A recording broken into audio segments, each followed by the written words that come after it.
up, YouTube? It's Russell, Amber Russell. Subscribe to the show at the top. Thumbs up the video. Leave a comment at the bottom. Watch previous videos and stay tuned what we have for you guys in the future. So I've been sick for the past couple of days. That's why I didn't do a Grammy video after the Grammys. I've been busy with work, so I'm just gonna do a wrap up of everything that happened that I wanted to talk about that I was not able to talk about. So Whitney Houston, I just got to start that off with saying rest in peace, Whitney. It was really tragic to lose you. You're one of the greatest singers of all time. And I know a lot of people in my family took it personally because my aunt, for instance, she grew up, Whitney was her voice. And when you discovered Whitney was help her be able to discover that she was able to sing and know how to sing. And so, I had my connection with her. I always watched The Bodyguard. I remember that movie being on all the time, my family and my household. And rest in peace, Whitney. I just hate how people are starting to blame Bobby Brown for her addiction to whatever drug she was on. You can't blame her. She's a grown-ass woman, and she can make her own mistakes. And as we saw in Being by Her Brown, she was on it far worse than he was. But she was such a great talent. She almost wasn't able to even be this great talent because when she was younger, her brother were playing sword fighting with hangers, and he cut her throat, and she had to rush to the hospital. If you guys didn't know that, and she almost could have lost her voice forever, and it was God who was able to save her. And you get so many chances that you just can't get saved anymore. And just hope the best for Bobby Christina, and I hope they actually do allow Bobby Brown to be a part of the actual ceremony of her funeral, because though he is her ex-husband, that was a love of his life. They made a child together. They've been together for 15 years, 10 years, for so long. She was the one who pursued him to begin with, so can't blame him for everything. And then Etta James passed away, which was really hard. Christina Aguilera performed at her funeral, and her tanning oil was falling off, sliding down her leg, and people want to call it period. Even people want to say Beyonce should have sung at the funeral. This is my thing. It's a funeral. It's not a talent show. It's not about who sung at last better. It's who was going to remember her. And I think Christina Aguilera was the best choice to pick because she was the one who was always praising Etta before it was cool to be praising Etta James. She's been singing Etta James since she was 8 years old. There's a video of her singing, I forget the song. She was singing the song at such a young age that she was always influenced by Etta James, whereas it seems like Beyonce only became influenced by Etta as soon as the movie role came out. And then Don Cornelius, Soul Train, he passed away as well. He shot himself in the head, I believe. And sometimes you're just facing these demons inside of you that you just don't know what to do. But that's all I gotta say about that. But the Grammys were on Sunday, and Bruce Springsteen did a really good job. He opened up the show. A. Keys did an Etta James tribute. Chris Brown, he did the same old shit. He just danced around, lip synced, and it was nothing special. It was nothing different. I couldn't care less about what he did. He was not singing live, and it's just disappointing that he continues to not sing live. But he's not a good singer at all. Bruno Mars was really unexpected. He was very fun. I wish he could have broke out a little bit more, gave a little bit more energy at the beginning, similar to how Little Richie, James Brown, and Elvis, how they would dance a little bit. But then when he started doing that James Brown tribute little dance moves, he was really doing it really good. LL as a host, he was really good. I felt as though LL as a host he wasn't there really present that much, but when he was there, he just gave that cool factor. And this whole show was dedicated to Whitney Houston because she just passed away that day before. And I thought that they were going to do a little bit more tribute for Whitney, but then I guess a lot of people who they wanted to do it weren't going to show up. But I really find it so sickening how all these different shows are exploiting Whitney right now. And CNN, they are having a full coverage for that full weekend just talking nothing about Whitney Houston. I just feel as though they're just reporting the same story over and over and over just so they get people to watch. Anyways, Rihanna, she didn't do a good job neither. I felt as though Rihanna was very, she didn't sound good at all. She did step up the dance routines a little bit, but it was nothing special neither. And then Adam did a good job singing the Beach Boys, but again, it was kind of boring. For Foster the People, I'm sorry, they did a good job as well.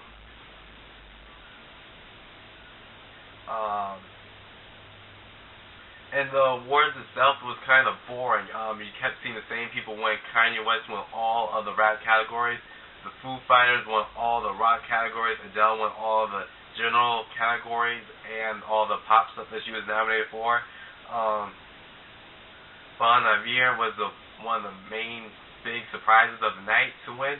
And, I'm glad to see that he won because they wanted Nicki. A lot of people were saying Nicki Minaj should have won. No, she shouldn't have won, as what we saw from her Grammy performance and how she is as an artist, and all the songs she had leading up were horrible. And so they're not best new artist material. And Bon Iver, he's a smart artist. He does stuff different. And, he sticks to himself. They wanted him to perform. He said he was not going to perform at the Grammys because they wanted to have him team up with someone else. And he wasn't going to do that. He wanted to represent his own music or not represent his music at all. And, him being a new artist, though he has had music out before, just the fact that he was going to stick to his guns and not become mainstream or go outside his mold and go out his comfort zone just to please other people. He wanted to please himself. He wanted to stay true to himself. That's why I applaud him for it. That was a really big shocker. Another shocker was Chris Brown winning his first Grammy for Best R&B Album. When you have people like Jill Scott, who wasn't nominated for R&B Album, and you have Miguel and other people, and you have R. Kelly, who was nominated, and you have a lot of other people who were nominated for Best R&B Album, and to see him win for, if it was Best Contemporary, I could see him winning, but not for Best R&B. I understand how J. Cole was nominated for Best New Artist, but didn't get any nominations in the rap category, but Wiz Khalifa gets like 2 in the rap category, but doesn't get Best New Artist. Katy Perry, new song, perfect timing for her, what's going on with her relationship and her life. But, it's funny that she's releasing this, deluxe version or whatever you want to call it of this new album, and Billboard changed the rules saying that, if she released any new song, it will not count to her record to break Michael Jackson's record, which I applaud them for doing that because she's bending over backwards and doing anything and everything to try to beat Michael Jackson's 5 number 1 songs from off of one album that she's re-releasing Teenage Dreams, and Billboard's like, we ain't letting you go down, it ain't going down like that.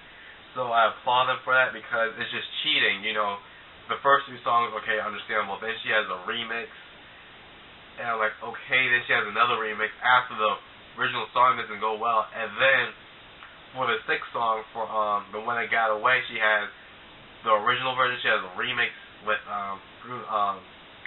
that dude that did Beautiful Girls. And then she has an acoustic version just so her song can really get number 1, and it still hasn't. Adele, she sung her heart out and soul. I wish she had done a different song, though.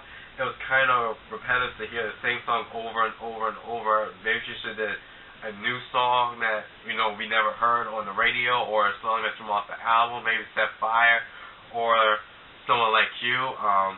Just something different. We have been hearing that song from her for quite a while. Carrie Underwood, she's not a jazz singer. She was not good singing jazz, and she reminded me of Shannon from Danny Kaye a lot.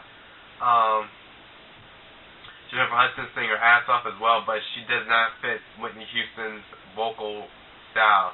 Her voice is too hearty, it's too rough, and she screamed a lot. So I understand why they had her sing, but maybe she was emotional, I guess. But I understand how you can have all these people going on stage, and Whitney Houston just passed away, and they're going on stage sounding so horrible or looking a hot mess, like Rihanna, for instance, grinding on a dude and all that stuff, and you just had Whitney Houston, who has never done anything like that, really hasn't done anything like that, and, you could just have them in the same, sentence. It's crazy to me. Did a little dance music tribute. Chris Brown, when he was singing live, sounded off. And one thing I gotta say is about Lil Wayne in that song is that a real crossover artist doesn't have to convert themselves to be something else. A real crossover artist is able to stick to their guns, and stay true to who they are as a musician, and be able to have their music loved by kids in the suburbs, as well as kids in the hood, as well as kids in Antarctica, as well as kids in the rural area, as well as kids all over the world. A crossover artist isn't someone who tries their best to be someone else so they get their attention. So Lil Wayne, you're not really a crossover artist, neither is Nicki Minaj. There are people who try their best to be something else just so they get attention from other people, but they're leaving their original fans behind in the dust by doing other music that isn't what they truly are as an artist. Other things about the Grammys, Adele really showed that she doesn't have to be something different. She doesn't have to sell sex. She doesn't have to do controversial stuff to get her album sold, which is about to go, 7 times platinum within the next couple of weeks. So, it's good for her. And they end the show with Nicki Minaj, and her performance was horrible. She tried way too hard. That new song, Roman Holiday, is horrible. It's nothing good about it. She is just sounding a hot-ass mess. I'm sorry. Nicki Minaj, you need to go back in the studio and re-record new songs. And I don't understand how people could say that, Superho and Roman Moscow were supposed to be buzz songs when her album was supposed to be, think about it like this. Nicki Minaj's album was supposed to come out on Valentine's Day. Okay? How are those songs buzz songs when she didn't have an official single yet until now, which her album was pushed back? She only pushed her album back and called those songs buzz singles because they weren't doing well on the charts. People weren't checking for them. And now she has this official single called Starship or something like that. And again, just another bubblegum pop song with her just happens to rap a little bit on it. What's the difference between her and Flo Rida? What's the difference between her and the Black Eyed Peas? What's the difference between her and, what's his name? Pitbull. They're all different musicians who happen to rap, but they're just making pop music. You are still on this thing about dissing Lil' Kim. It's just pathetic really right about now. And just get over it. Even when you are dissing her, you're saying anything that's relevant about Lil' Kim. You're just saying, stuff that you could really fit in with anybody that just happened to be that you're directing towards Lil' Kim. It's like your mama jokes. It's like, at least if you're going to diss someone, have some relevance to who that person is. Talk about her plastic surgery. Talk about how she hasn't been in the game for so long. Talk about how she was on PayPal. Talk about stuff that has to do with Lil' Kim if you're going to diss her. Don't just say, you a stupid hoe, you look raggedy, your weave is whack, you haven't had a hit, blah, blah. Don't talk about little stuff. Talk about stuff that actually has to do with Lil' Kim. And Lil' Kim also has a new song out. It's a Valentine's Day type song. The beat's really good. I just hate the auto-tune on it. But, hey, it just shows that she's growing as an artist and she's moving away from this and Nicki Minaj. Whereas, Nicki Minaj, it really feels her music really has nothing to say. Only thing that she could talk about is Roman and dissing Lil' Kim. And this whole Roman thing is over dramatic. It's too much. And she is really, her fans can say whatever they want.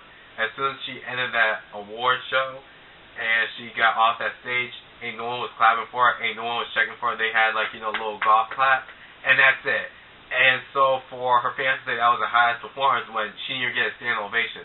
Even Taylor Swift not singing as, which I guess I'm mean for calling her mean, for saying that she can't sing, because that's what she said in her song in that performance, even got a standing ovation because she kept it real. She kept it real to herself. She said, you could say I can't sing, but hey, fuck it. I'm on the stage singing at the Grammys. Even Adele got a standing ovation. Rihanna wouldn't have gotten a standing ovation if it wasn't for Coldplay. They would have just, gave the same golf claps to Rihanna as they gave to Nicki Minaj. And, it's just sad to see that such a young talent like Nicki Minaj, who is just, digging herself a grave in her career grave right about now.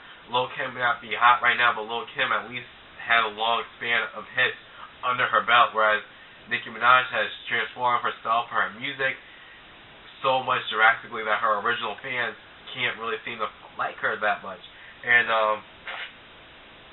other news in music, Cassie released King of Hearts finally. And I gotta say the song is really catchy. it's a dance song, but it has a different feel to it. And her voice sounds really good on the song. It's nice and airy. And it's like, you're the king of hearts. You know, she uses her falsetto really well, but though I don't think she's that great of a singer, she sings it really well, and the music video is done really well as well. And it just gives me a very much of an Adele feeling to it. And you know, rolling in the Z feeling to it. And you know, it's very sexy and it's racy, but it's not too sexy. It's all in the right situation for a Cassie music video. I wish there was a little bit more dancing in it, though Cassie really isn't the best dancer. I hope she gets some dance lessons and, you know, is able to break out of that shell and really just, you know, do a hell of a good job performing this song live. In other news, Usher also released new music for his new song called Climax. It's his first single off of his new album, and you know, it's a very dance, electro pop feeling beat, but his vocals are very R&B. The song is very R&B. He doesn't stick to that, you know, traditional classic dance music, nor is it very traditional R&B contemporary. It's a very, very good blend of both. And the song is almost like just like a remix dance version of, you know, the R&B song. It has a very nice 90s feel to the lyrics, but the dance music is a very 2000s. It's just a perfect blend of R&B and dance music put together. And, you know, I had to applaud Usher because, you know, I thought he was going to be one of those artists who abandoned R&B altogether. But his music sounds really good together as a R&B dance music craze. I hope he does do a little bit more of Here Goes My Baby type feel with his song, or There Goes My Baby, whatever the song was, and still does be able to do, just be able to find a pretty good medium for the dance and the R&B and the hip-hop and all that stuff like that. I wish that they could have had, you know, Melly Amaro perform a Whitney tribute. That would have been the biggest, best move that Simon could have done. But I guess he decided to, you know, not do it. And Sierra seems to be on the arm of Ellie Reed a lot. And I guess he's really trying to do his best to come up with a comeback with her. She looks beautiful. She looks like a model right about now. But I don't know what the comeback is going to be. And in the Super Bowl, the Patriots lost. And, you know, the Giants won. I was kind of rooting for the Patriots because I really cannot stand New York fans. They are over dramatic. They take things to a whole nother level. As we saw at the Grammys, not everyone cares that much about you guys. You know, you guys may have won a trophy for your ability to play football well. I can applaud you guys that. But then you guys go on the Grammys and actually think people care that much about you outside of the sports world. But did a great job. I forget what number that guy was, but he came and fell on his back. I was like, damn, they fucking playing y'all. And then Madonna does the halftime show. She was stiff. She did good enough for a 50-year-old person, but, you know, when you are hyping yourself up, going on every single talk show talking about it, saying, I'm not going to do the boob thing like Janet, blah, blah, and you have MIA sticking up her middle finger, which, you know, we as Americans are the ones who say what the middle finger stands for. And, you know, there's a show on Cartoon Network where they say, you're pissing me off on daytime TV, and yet we are get so shocked whenever we see someone stick up their middle finger like this. You know, MIA was in the moment, and I understand where she was coming from. Madonna, you should have stuck up for her a little bit more. And Madonna, you shouldn't have worn those heels because you couldn't move in those heels. You were very slow with the voguing.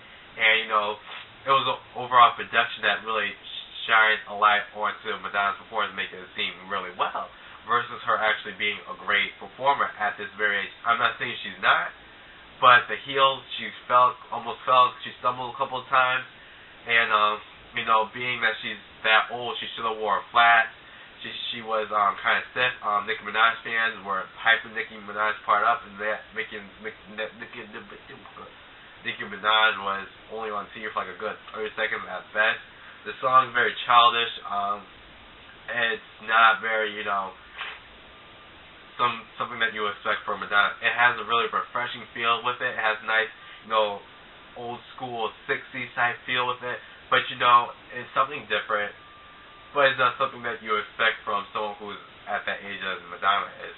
And only part of the performance, like a lot of people enjoyed, was CeeLo Green singing Like a Prayer, which he outsung her, and I think he actually sung live. And for people who say that, all these people lip sync. I doubt all the performances have ever lip synced. I mean, if you notice, half the people who perform at the Super Bowl who are live bands sung live. I mean, look back at 2001, all the people sung live when it was I can't even think of their names, but you know. This is Russell. Amber Russell. Subscribe to the show at the top. Thumbs up the video. Leave a comment about some of you guys think about Whitney Houston, her death, and what's your favorite Whitney Houston song? My prayers go out to Bobby Christina. I hope her family is able to, help her out. I hope they let Bobby get back into her life as well. Some of you guys think about the Grammys, the Super Bowl, Madonna's performance, Christina Aguilera at Etta James' funeral, and all the deaths that we had in the past couple of months with the black music artists. And some of you guys think about Nicki Minaj and Lil Kim and their beef still going on. And Lil Kim was throwing live shots on Watch What Happens Live on Bravo last night. And it was kind of funny to see it. But you know what? Hey, Nicki Minaj been throwing shots at Lil Kim for so long. Why can't Lil Kim just say, hey, fuck you, Superhole, you must be a Superhole for coming up with that song. Everyone else must feel the same way too, because the song ain't charting well at all and became a buzz single and has more dislikes than likes on YouTube. This is Russell, M. Russell.